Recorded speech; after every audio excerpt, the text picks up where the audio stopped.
Welcome to Teaching Truth.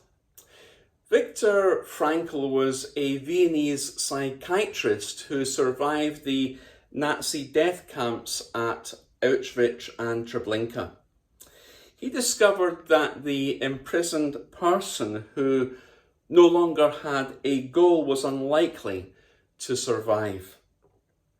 And his work led him to the conclusion that what he titled Man's Search for Meaning was in fact the primary force in life. He wrote these words: "We who lived in concentration camps can remember the men who walked through the huts comforting others, giving away their last piece of bread.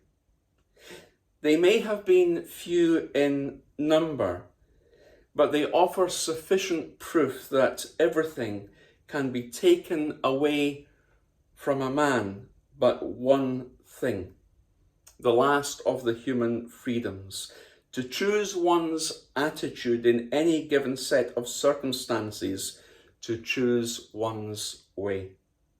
The way in which a man accepts his fate and all the suffering that it entails, the way in which he takes up his cross, gives him ample opportunity, even in the most difficult circumstances, to add a deeper meaning to his life." Similarly, Warsaw psychiatrist Adam Smyzuk found that survivors who had taken no strong convictions into the concentration camps with them did not fare as well over time as those who felt they suffered for their political or religious views. Studies of suicide notes found that they rarely mentioned problems like failing health or rejection or financial difficulties.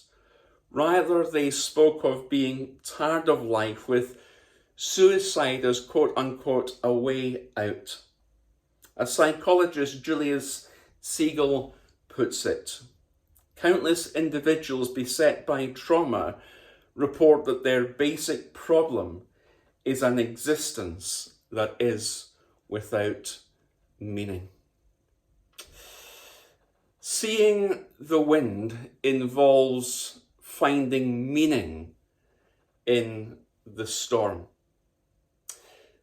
We can either allow storms to do one of two things in life for us: to make us bitter or to make us better. We can either allow the storms of life, the winds which buffet up against the boats of our life, to make us bitter or to make us better. And Peter, when he stepped out of the boat with Jesus, found meaning in the storm. He found that he wasn't alone in the storm. He found that there was a meaning to his stepping out the boat, because when he began to sink as a result of seeing the wind, he cried out, "Lord, save me." And what did Jesus do? Well, Jesus took him by the hand and grabbed him. He rescued him. And isn't that so true of the gospel story? That Jesus, as it were, reached down from heaven when we were sinking in the storms of life, when we most needed him. And through our discovering him, through our taking his hand, we found meaning in life, meaning and purpose in the storms of life.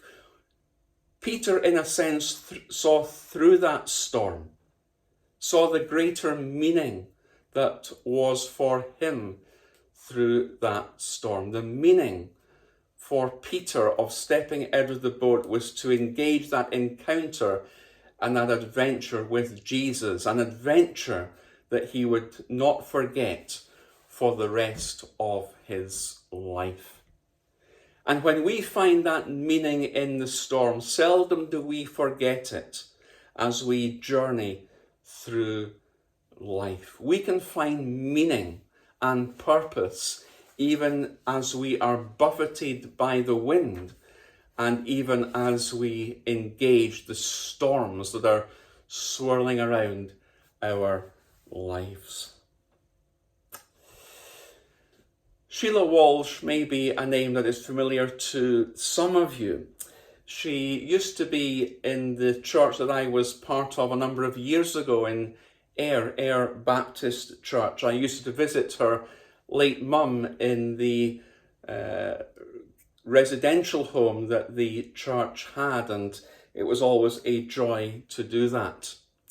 But Sheila went on to become a singer, songwriter, and a prolific author and speaker in the United States of America.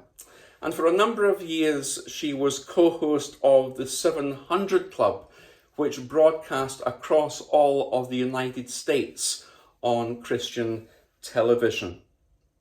And she tells the story of how one day she was on the 700 Club and she was being interviewed by a woman. And the woman just simply said, "How are you, Sheila? You ask all your guests how they are, but how are you?" And for Sheila, that was the moment that she realised that there was something significantly missing in her life. And she recalls the situation where she was co-host of the 700 Club in the morning on national television across the United States. And by that evening, she was in a psych ward in a psychiatric hospital. And she says, "How did I get here?" And she goes on to tell the story that she was just sitting in this room, this locked room in the psych ward of this hospital, and she was conscious that someone came to the door, an attendant, and left a little lamb for her, a stuffed animal. And she said that the man turned and said to her these words, "Sheila, the shepherd knows where to find you. The shepherd knows where to find you." You see, there is no hole too deep. There is no night too dark. There is no place where you can go where the shepherd does not know where to find you. There is no storm too difficult.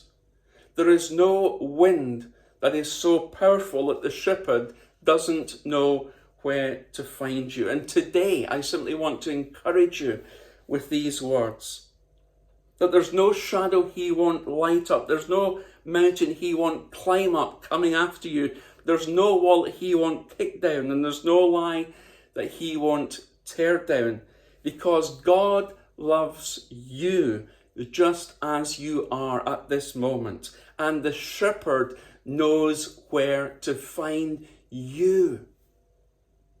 Jesus the shepherd knew where to find Peter on the waves, encountering the storm.